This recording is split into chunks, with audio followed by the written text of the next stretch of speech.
Hej, dobrodošli u novu epizodu podcasta u pidžami. Trenutno još uvijek nisam vratila video formu podcasta jer mi je ovako jednostavnije, pa ćete mi morat vjerovat da ga i dalje vjerno snimam u pidžami. Nadam se da će se što prije vratiti, odnosno formirati određeni ritam snimanja, a do tad ćemo ovako povremeno pričati o nekim temama. Današnja tema je uvijek aktualna tema koja mislim i dok naučimo da se izborimo s time da će i dalje ostati jako aktualna tema.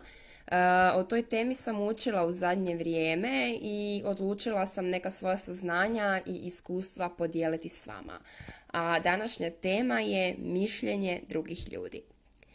Kao početak postavila sam na svom Instagram profilu Stela_piše anketu za ekipu koja me prati i pitala sam ih brine li vas mišljenje drugih ljudi. Na to je 26% ljudi odgovorilo da, ne je odgovorilo 35%, a 39% odgovorilo da ih malo brine mišljenje drugih ljudi. I nakon toga sam postavila pitanje koliko često ne radite nešto što biste željeli zbog drugih, odnosno koliko često nas strah od tuđeg mišljenja spriječava da napravimo nešto što želimo. Često spriječava 9% ljudi, ponekad to spriječava 16% ljudi, rijetko 13%, a nikad 34% ljudi, odnosno 34% ljudi nemaju problem s tim što će drugi misliti, što je genijalno. Mene osobno nikad posebno nije kočio strah od toga što će drugi misliti. Naravno da nekad je, ali nisam nikad bila rob toga i često mi nije bio problem biti svojeglava, odnosno drugačija, i nije mi bio problem biti ja, već nisam marila za ta mišljenja, to mi je nekako došlo prirodno, ali ima smisla da nam je stalo do mišljenja drugih ljudi i jasno mi je zašto se neki jako boje osuđivanja drugih i ne čine neke stvari koje bi voljeli i htjeli, koje žele i tako dalje. Kaže se općenito da je jako loše kad nam je stalo do mišljenja drugih ljudi i priče su fore svoje priče, pusti druge, budi svoj. Međutim, moramo imati razumijevanja za sebe jer taj strah od mišljenja drugih ljudi nije tu bez veze. Mi se zapravo bojimo da nećemo biti prihvaćeni, a to je za naše pretke bio veliki problem.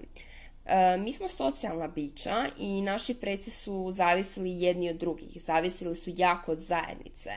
Često je svatko imao, čak i u kasnijim vremenima, ne govorim samo o onim plemenskim vremenima, nego kasnije, i svatko imao točno određenu ulogu u obitelji, u društvu, u zajednici općenito, i svako je bio ta karika i nije mogao opstati bez onog drugog. Danas mislim da smo puno slobodniji što se toga tiče.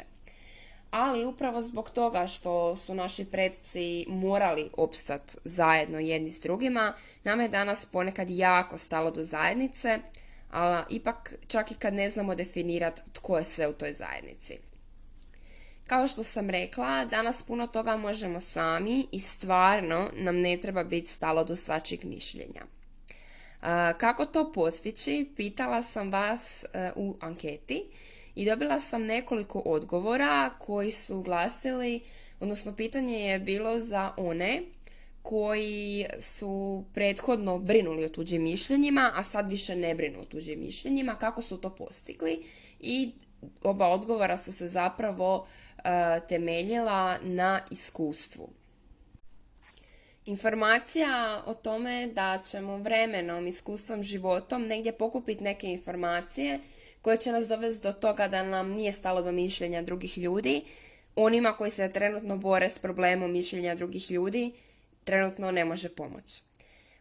Poslušala sam jedan genijalan podcast Mindset mentorice Sare Peranić. Ona je mindset mentorica za poduzetništvo. Predlažem da poslušate njezine podcaste, ima stvarno korisnih stvari. A jedna od stvari koju sam ja naučila i htjela bih vam ispričati je Sarin primjer tko su drugi ljudi čijeg se mišljenja bojimo i Baba Roge. Odnosno, mišljenje drugih ljudi je isto kao i Baba Roga. Zato što su nas kao male plašili babarogom. Ona ne postoji, ali mi nismo znali ni tko je ta babaroga, samo da ona negdje postoji i da će ona nas kazniti zbog tog, ovog ili onog. I ona nas je sprječavala da mi činimo neke stvari koje su vjerojatno bile za našu sigurnost u tom trenu, ali strah od mišljenja drugih ljudi je strah od babaroge. Jer mi, kao što i ne možemo definirati tko je ta babaroga, ne možemo definirati tko su ti drugi ljudi.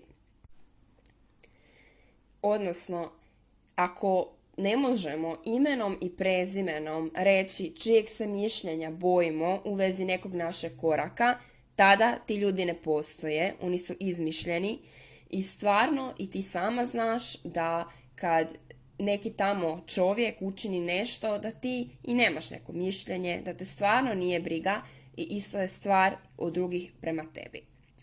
Ali kad već imamo ime i prezime neke osobe do čijeg mišljenja nam je stalo, moramo shvatiti je li ta osoba relevantna i je li to mišljenje te osobe kritičko razmišljanje koje nama može poslužiti.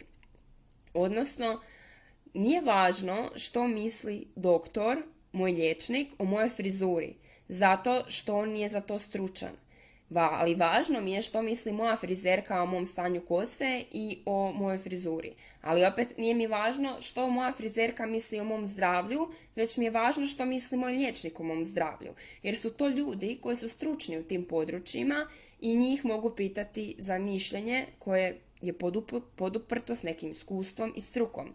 A mišljenje mog doktora o mojoj frizuri je nešto osobno i nešto što me uopće ne treba dirati. Samo trebamo paziti čije nam je mišljenje važno. I najčešće oni ljudi čije nam je mišljenje važno nas neće ni osuđivati. Čak i ako pokušamo nešto i učinimo nešto iz greške, iz neznanja, ti ljudi će biti tu da nam pomognu, savjetovat će nas i moći će nam pomoći. Najčešće nam je stalo do mišljenja na naše obitelji i bližnjih ljudi, ali ti ljudi i dalje vas neće osuđivati ako u nečemu pogriješite. Odnosno, neće gledati to kao sramotu jer vas dovoljno dobro poznaju da znaju da je to samo neka greška koja je potpuno normalna i podržavat će vas u vašem putu. Ljudi koji su općenito u nečemu stručni, a blage su i dobre naravi, ti ljudi će vam uvijek dati tu konstruktivnu kritiku i dobronamjeran savjet. Neće vas osuđivati, a oni koji će vas osuđivati, vjerujem da nisu ljudi od kojih želite učiti. Sjećam se jednog primjera iz srednje škole. Mislim da sam bila 3. ili 4. razred srednje škole i saznalo se u našem gradu da 3 mladih ljudi se počinje baviti YouTube-om. U školi je bilo svakakvih komentara, od toga joj super, ok, dosta je bilo suzdržanih, ali dosta su bili glasni oni kojima je to bila glupost, koji su mislili da se ti ljudi sramote i slično. A danas, dosta godina kasnije, neki od tih ljudi su odustali od YouTube-a, ali bar znaju da su pokušali i sigurno imaju iskustvo koje ih je obogatilo. A neki su stvarno uspjeli i danas žive i život očito kakav su htjeli, prema kakvom su išli i kakav su sanjali. A da su se ti ljudi zaustavili i rekli ajme, ne želim početi nešto takvo, nešto što je imalo javno, što će drugi ljudi misliti o meni, i ako bi se tim kočili, propustili bi toliko toga. Propustili bi bar priliku da pokušaju nešto, ili bi propustili priliku da pronađu život kakav žele i da ga žive. Možda ih je u tom trenu i bilo briga za mišljenja drugih ljudi, ne poznajem te ljude osobno pa ne mogu reći, ali sam potpuno sigurna da ih danas nije briga za mišljenje tih ljudi koji su mislili da njihova karijera na YouTube-u je sramota, jer oni danas žive od te karijere i dokazali su svojim ponašanjem, svojim djelima da je ono što su radili smisleno, pa makar to nekad možda neko smatrao i sramotnim. Ali fora je u tome što nema posla i nema nikakvog sramoćenja dok si god ti ok osoba, dok radiš pošteno i dok se trudiš. Tu se nemaš u čemu osramotiti. Ako te i netko bude osuđivao, to je osoba koja te kritizira iz vlastitog nezadovoljstva. A to je nešto što ti nikad nećeš moći promijeniti i nije na tebi da mijenjaš tuđe nezadovoljstvo. Stoga, ako se bojiš mišljenja drugih ljudi ili se malo bojiš mišljenja drugih ljudi u vezi nečeg što želiš napraviti u životu, samo stani, zapitaj se tko su ti drugi ljudi i jesu li oni relevantni da ti daju svoje mišljenje o toj temi. Vjerujem da ćeš spasti na jako uzak krug ljudi čija mišljenja su ti važna i da ćeš se sasvim dobro snaći u tom krugu i da se više nećeš bojati babaroge. Hvala ti za slušanje ovog podcasta. Ako ti imaš neko iskustvo vezano za tuđa mišljenja, gdje te mišljenje spriječilo, gdje si pobjedila tuđa mišljenja, gdje te nekako iskustvo obogatilo, slobodno mi piši na moj Instagram profil Stella_piše. Tamo se i dalje čitamo, a slušamo se u novoj podcast epizodi.